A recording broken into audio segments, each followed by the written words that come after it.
এখন চুঁচুড়ার ডাকাত কালীবাড়ি নাম করা বিখ্যাত কালীবাড়ি এই যে পেছনে দেখতে পাচ্ছেন। চুঁচুড়ার ডাকাত কালীবাড়িতে রয়েছি।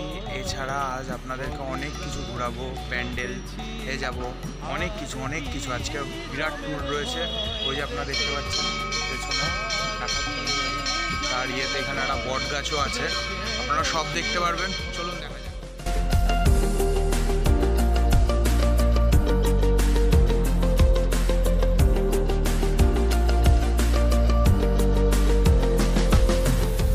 সময় এইখানকার এক বিখ্যাত ডাকাত এই কালী মায়ের পুজো করেই সব জায়গায় ডাকাতি করতে যেত।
এখন আমি রয়েছি ব্যান্ডেল গির্জার সামনে।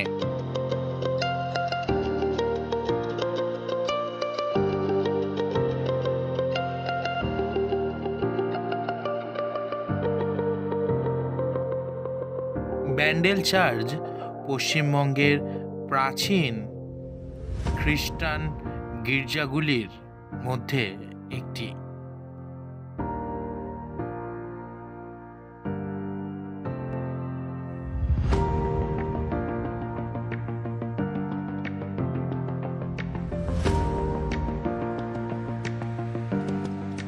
এই গির্জার পোশাকি নাম হল the basilica of the holy rosary Bandel.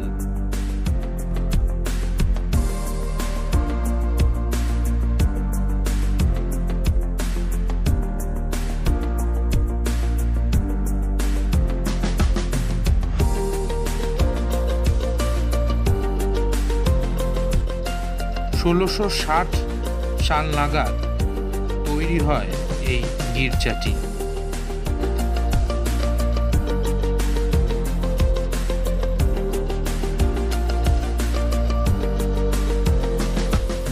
এই গির্জাটি ম্যারি মাতার নামে উৎসর্গিত।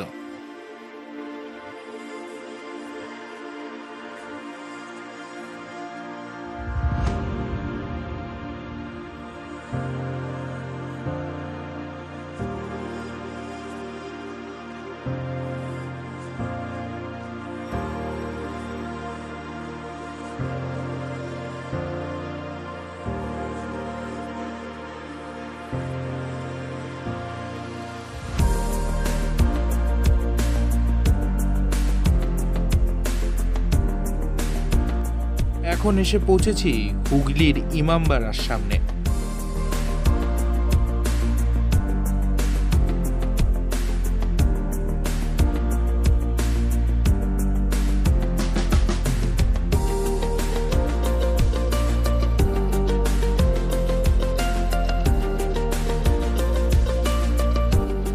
হুগলির ইমামবাড়া ভারতের পশ্চিমবঙ্গ রাজ্যের হুগলি জেলায় অবস্থিত একটি শিয়া মুসলিম ইমামবাড়া ও মসজিদ।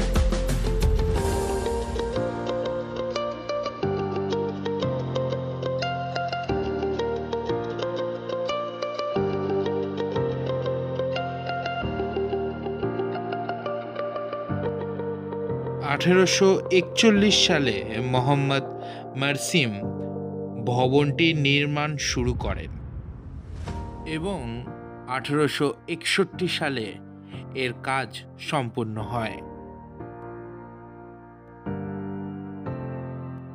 ভবনটির দোতলার যাওয়ার প্রবেশদ্বারের উপর একটি দীর্ঘ ঘড়ি টানানো আছে।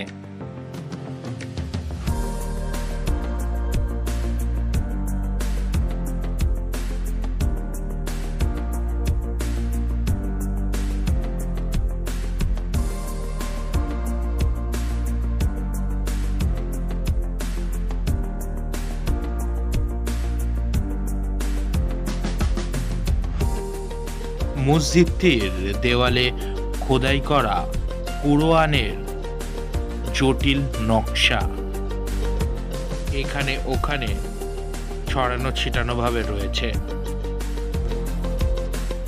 এই মসজিদের পেছন দিকে রয়েছে একটি ঘড়ি, যেটি সূর্যের রোদ্দুর দেখে বোঝা যায় কটা বাজে না বাজে।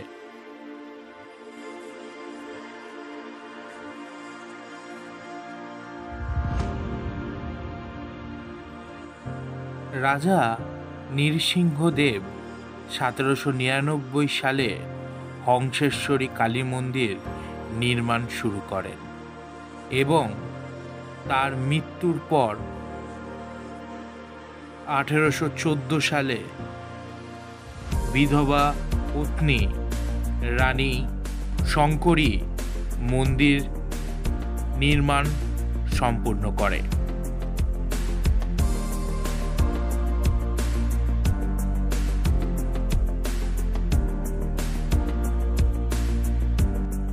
হুগলির বাঁশবেড়িয়ায় এই হংসেশ্বরী কালী মন্দিরটি রয়েছে।